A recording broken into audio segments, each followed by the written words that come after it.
Amérique du Nord, là où tout a commencé, la recherche et la prise en charge des malades de Lyme semblent vraiment avoir un temps d'avance. En Amérique du Nord, ils prennent la maladie de Lyme très au sérieux.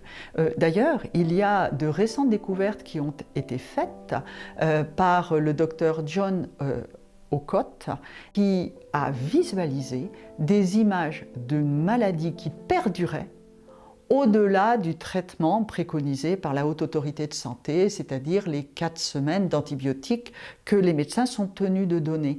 Et lui a vu que ces 4 semaines d'antibiotiques ne suffisaient pas toujours, dans 15% des cas, à endiguer la maladie. Ces travaux ont été absolument reconnus et de ce fait, lui ont été alloués des fonds importants pour qu'il continue ses recherches, pour essayer de comprendre comment on pouvait optimiser la réponse immunitaire des malades. Parce que c'est un petit peu la clé de voûte de la santé d'un malade lymé. S'il a une bonne réponse immunitaire, il pourra juguler sa maladie. En France, par contre, on n'en est pas du tout au même niveau de réponse face à un phénomène médical grandissant.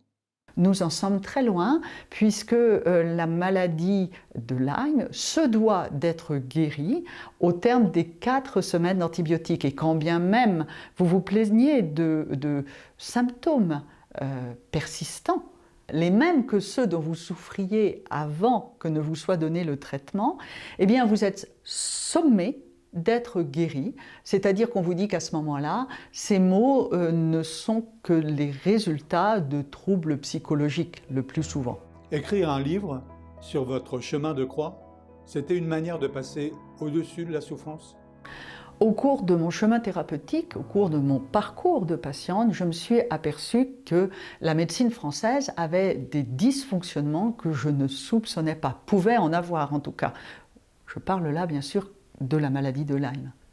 Élevée dans cette médecine sanctifiée, ma médecine familiale, je ne pouvais pas imaginer que la médecine, ça pouvait aussi être ça. Et donc je me suis dit, il faut absolument que je témoigne. Il y a une multitude de personnes, la majorité des personnes ne le savent pas, ne pensent pas que la médecine française, ça peut aussi être ça. Donc ça a été le premier point pour lequel je me suis dit qu'il fallait que j'écrive un livre.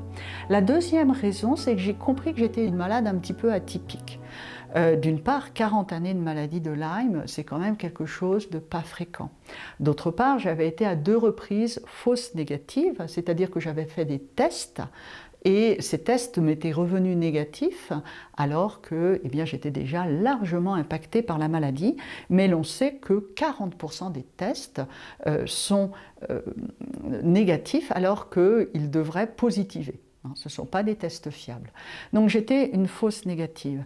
Ce qui faisait de moi aussi une malade particulière, c'est que j'étais scientifique de formation et par conséquent je pouvais lire les livres des scientifiques, ça n'était pas une barrière pour moi.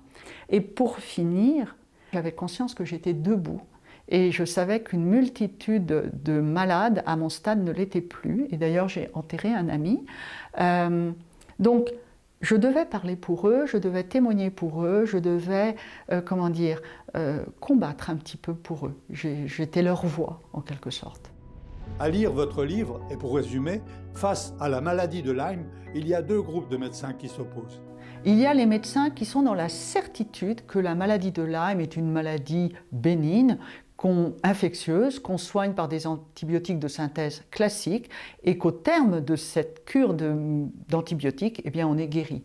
Et il y a un autre groupe de médecins, d'ailleurs plébiscité par les malades et par les associations de malades, qui, eux, sont dans le tâtonnement et qui savent que c'est une maladie extrêmement complexe, qui sont dans le dialogue avec le malade et qui essayent de trouver la meilleure solution.